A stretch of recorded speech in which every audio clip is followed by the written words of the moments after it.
Episode 17 की शुरुआत होती है जी फाइटर्स और अरियंसु के फेस ऑफ के साथ। गोकू पूछता है कि आखिर तुम हो कौन। अरियंसु बताने ही वाली होती है पर माजिनकू उसे बीच में टोक देता है और वो बताता है कि मैं हूँ माजिनकू।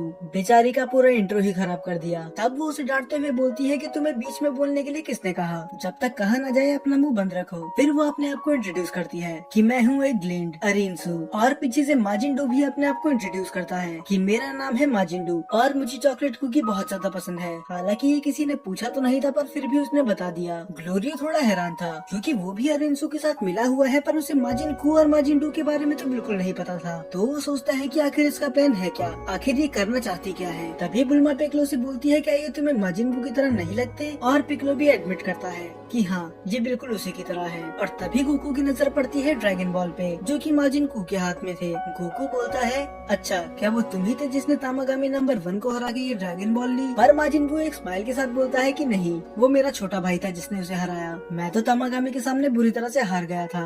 ये सुन के गोकू भी थोड़ा कंफ्यूज होता है और बोलता है कि इसमें इतनी प्राउड होने वाली क्या बात है। तभी बीच में सुप्रीम काय आते हैं और उनको देख के अरियंसु थोड़ा चौंक गई थी। सुप्रीम काय बोलते हैं कि बहुत समय बाद मिले बड़ी बहन। फिर अरियंसु एक स्माइल के साथ बोलती है कि अगर मैं गलत नहीं हूँ तुम ना हारे हो ना, तुम्हारी हाइट तो अभी भी उतनी है जितनी पहले हुआ करती थी। दरअसल आखिरी बार ये बचपन में ही मिले थे। तब वो बताते हैं कि गोमा ने विश मांग के मुझे बच्चा बना दिया है और मेरे दोस्तों को भी। तब अरियंसु बोलती है अच्छा तो ये रीजन है तुम्हारे ड्रैगन बॉल कलेक्ट करने का ताकि तुम सब वापस नॉर्मल हो सको। तब सुप्रीम काय बोलते हैं हाँ यही रीजन है, और पता नहीं क्यों इस वक्त उनके अंदर आनिया की आत्मा आ गई थी। तब सुप्रीम काय कंटिन्यू करते हैं तो क्या तुम वो ड्रैगन बॉल हमें दे सकती हो ताकि हम विश मांग के वापस नॉर्मल हो सके। और पीछे माजिनबू तो तितली के साथ खेल रहा था। तब अरियंसु साफ मना कर देती है कि माफ करना मैं ऐसा नहीं कर सकती क्योंकि एक विश ऐसी है जो मुझे भी मांगनी है। तब सुप्रीम काय बोलते हैं कि मुझे पता था कि तुम कुछ ऐसा ही बोलोगी, तुम भी देगासु की तरह इस पूरे डीमन वर्ल्ड पे राज करना चाहती हो ना, और बनना चाहती हो सुप्रीम डीमन किंग। पर अरियंसु हंस के मना कर देती है कि मुझे देगासु से कंपेयर मत करो, मेरे सपने उससे ज्यादा बड़े हैं, क्योंकि जो मेरी विश होगी उससे बस मैं डीमन वर्ल्ड को नहीं उस आउटसाइड वर्ल्ड को भी झुका के रख दूंगी। तब सुप्रीम काय बोलते हैं कि ये सुन के बहुत ज्यादा बुरा लगा, तुम इतनी ज्यादा जीनियस हो कि तुम पूरे डीमन वर्ल्ड में पीस ला सकती हो पर तुम अपना दिमाग एक गलत चीज पे यूज कर रही हो। तब अरियंसु एक स्माइल के साथ बोलती है कि डीमन वर्ल्ड और वो भी पीसफुल, सुनने में ही कितना डिस्गस्टिंग लगता है। तब वेजिटा फुल एटीट्यूड में पूछता है कि आखिर तुम्हारा प्लान है क्या। तब अरियंसु गुस्से में बोलती है कि एक लोअर बीइंग होने के बाद भी तुम्हारा एटीट्यूड तुम्हारी औकात से कहीं ज्यादा नहीं है। एक तो पता नहीं डीमन वर्ल्ड वालों को वेजिटा से क्या दिक्कत है, पहले हाईबेस ने उसका मजाक बना के रख दिया और अब अरियंसु ने भी। फिर अरियंसु वेजिटा को इग्नोर करके बोलती है खैर छोड़ो, मेरे पास एक आइडिया है, क्यों ना हम एक फाइट करें, मैं अपनी तरफ से एक फाइटर को चुनूंगी और तुम अपनी तरफ से एक फाइटर को चुनना, और उस फाइट में जो भी जीतेगा सभी ड्रैगन बॉल्स उनकी हो जाएगी। पर तभी पिक्लो उसे बीच में रोकता है और बोलता है कि ये बिल्कुल अनफेयर है क्योंकि तुम्हारे पास तो एक ड्रैगन बॉल है और हमारे पास 2, तो ये बराबरी का मैच नहीं हुआ।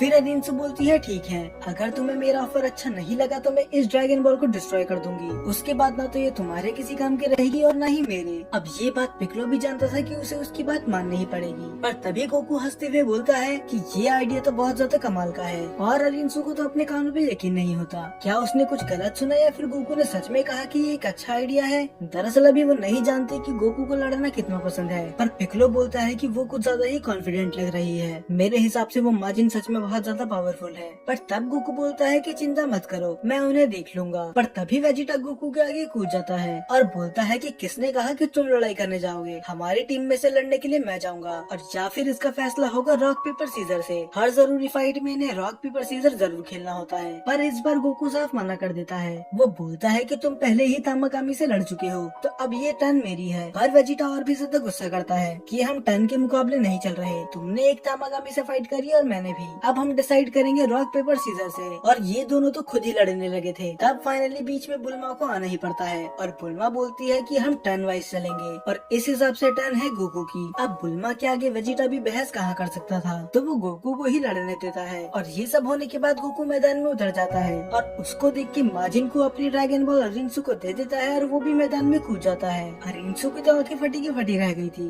क्योंकि अगर ये लड़ने गया तब तो हार पक्का है। वो उसे रोकते हुए बोलती है कि तुमसे कहा किसने कि तुम लड़ने जा सकते हो। तब वो एक स्माइल के साथ बोलता है कि आप चिंता मत करो, अरे इसकी पावर तो अरिंसु पहले ही देख चुकी है। तो वो बोलती है कि बकवास बंद करो और वापस यहाँ आओ, और वो माजिन-डू को ऑर्डर देती है गोकू से लड़ने के लिए। और अब घमासान युद्ध होने वाला था माजिन-डू वर्सेस गोकू के बीच में, और गोकू के एक भी पंच माजिन-डू पे वर्क नहीं कर रहे थे, पर माजिन-डू के पंच गोकू पे असरदार थे। और माजिन-डू के लड़ने का तरीका बिल्कुल ही अलग था। उसके मूव प्रिडिक्ट करना बहुत ही ज्यादा मुश्किल था, क्योंकि जैसे वो लड़ने से पहले कुछ सोचता ही नहीं है, जैसे उसे खुद ही नहीं पता कि वो नेक्स्ट अटैक कौन सा करने वाला है। और यही रीजन था कि तामागामी भी उसे नहीं हरा पाया। पर फिर भी गोकू के पास एक एडवांटेज था, अपने एक्सपीरियंस की ही वजह से वो माजिन-डू के मूव प्रिडिक्ट कर पा रहा था। पर इतना भी काफी नहीं था, क्योंकि वो उसके सभी अटैक तो डॉज कर रहा था, पर गोकू के खुद के अटैक उस पर कुछ काम नहीं कर रहे थे। और इससे फर्क नहीं पड़ रहा था कि वो कितना भी ट्राई क्यों ना कर ले। तो उससे बराबरी करने के लिए वो बन जाता है सुपर सैयन। और सुपर सैयन बनने के बाद भी ऐसा नहीं लग रहा था कि वो माजिन-डू को हरा ही देगा। बाकी लोग बस खड़े होकर देख सकते थे और उनकी तारीफ ही कर सकते थे, क्योंकि उनने ऐसी फाइट आज से पहले कभी नहीं देखी। तो माजिन-डू और गोकू फाइट कर ही रहे थे, तभी बीच में कोई अपना की ब्लास्ट करता है, और ये कोई और नहीं खुद गोमा था, जिसका साइज अब बहुत ज्यादा बड़ा हो चुका है और उसकी ताकत का अंदाजा हम नहीं लगा सकते। और उसे देख के सभी आसपास के लोग बात करने लग जाते हैं कि क्या ये गोमा है। और ये सुन के गोकू गुस्से में पूछता है, क्या तुम ही हो वो गोमा? तब गोमा एक इवल स्माइल के साथ बोलता है, हाँ मैं ही हूँ, the supreme demon king Goma. तब अरिंसु को थोड़ा अजीब लगता है कि गोमा इतना अलग क्यों लग रहा है। और वो जब उसके फोरहेड को नोटिस करती है, उसकी आंखें फटी की फटी रह जाती है। वो बोलती है कि ऐसा नहीं हो सकता, आखिर ऐसा पॉसिबल भी कैसे है। और नेवा का भी सेम ही हाल था, मानो डर के मारे उसके शरीर से उसकी आत्मा ही निकल चुकी हो। वो भी बोलता है कि मुझे यकीन नहीं होता इसके पास थर्ड ईवल आई कैसे आई। तब पांची पूछती है कि आखिर ये थर्ड ईवल आई है क्या। तब नेवा बताते हैं कि इसकी मदद से हमें इतनी पावर मिल सकती है कि जिसके आगे पूरा डीमन वर्ल्ड झुक जाए, और थर्ड ईवल आई की पावर का कोई मुकाबला नहीं है। तब गोकू बोलता है कि तुम बकवासी करते रहोगे या फिर हमसे लड़ोगे भी। तब गोमा बोलता है कि चिंता मत करो, मैं उसी की प्लानिंग कर रहा था, और वैसे भी मुझे अपनी न्यू पावर चेक करनी थी। और वो अपने पावर से ही उस पूरी प्लेस को एक रिंग बना देता है, ताकि वो वहाँ पर आराम से फाइट कर सके। और ये करने के बाद वो पागलों की तरह हंसने लग जाता है, और ये वेजिटा से बिल्कुल भी सहन नहीं होता। तो वो जाते ही उसके साइड पे पंच करने वाला होता है, पर गोमा वो पंच बस अपनी एक फिंगर से ही रोक लेता है। पर जो पंच गोमा वेजिटा को मारता है वो कुछ ज्यादा ही खतरनाक था, यहाँ तक कि जब वो पंच स्टेडियम में पड़ता है तो स्टेडियम भी टूटने लग जाता है। और सुपर सैयन बनने के बाद भी वेजिटा में इतनी पावर नहीं थी कि वो गोमा का सामना कर सके। वेजिटा कुछ नहीं कर सकता था बस पिटने के अलावा। पर तभी गोकू सबकी तरफ देखता है और बोलता है कि चलो अब हमें इस पे एक साथ अटैक करना होगा।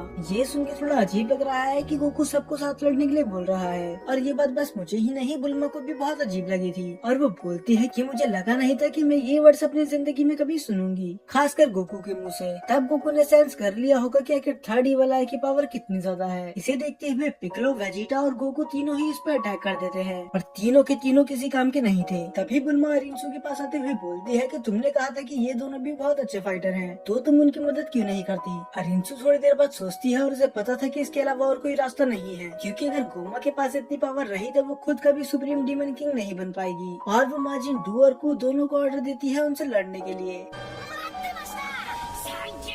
और दूसरी तरफ नेवा भी तामागामी नंबर 1 को ऑर्डर दे देते हैं। ये सभी मिलके बहुत ही अच्छा टीम वर्क दिखाते हैं। माजिन-डू गोमा के सारे हाथ पकड़ लेता है, और माजिन-कू, वेजिटा, गोकू और पिक्लो सभी मिलके उस पर अटैक करते हैं, पर गोमा की पावर के सामने ये वर्क नहीं करता। पर जैसे ही धुआं हटता है वो देखता है तामागामी नंबर 1 को, जो अपनी पूरी पावर से उस पर अटैक कर रहा था, और वो तामागामी के सारे अटैक ही डिफ्लेक्ट कर दे रहा था। अब गोमा जिरिन की तरह ही एक जगह पर खड़े हो जाता है, और एक एक करके सभी अपने स्पेशल मूव्स का यूज करते हैं, पर किसी एक का अटैक भी गोमा को नहीं लगता। वो सारे अटैक ही बिना किसी प्रॉब्लम के रोक देता है, मानो वो सच में जिरिन ही है। इतना कुछ करने के बाद भी इनमें इतनी पावर नहीं थी कि ये गोमा की स्पीड को सरपास कर सके। अब इतने सारे अटैक के बाद वेजिटा की भी हालत खराब हो चुकी थी। वो बोलता है कि मुझे वो बग कैंडी दे दो, और जैसे ही गोकू वो पाउच निकालने वाला होता है उसे रियलाइज होता है कि उसने उसे कहीं गिरा दिया, और ये सुनने के बाद वेजिटा बेहोश हो जाता है। और गोकू भी गिरने ही वाला था, पर गोमा उसे रोक लेता है और अपनी फुल पावर से अटैक करता है उस पे, मानो गोकू का खेल खत्म हो ही गया था। पर तभी बीच में आ जाते हैं माजिन-डू और तामागामी नंबर 1, और बस गोकू को इतना ही टाइम चाहिए था ट्रांसफॉर्म होने के लिए, और वो बन जाता है पहली बार ड्रैगन बॉल दाइमा में सुपर सैयन 3।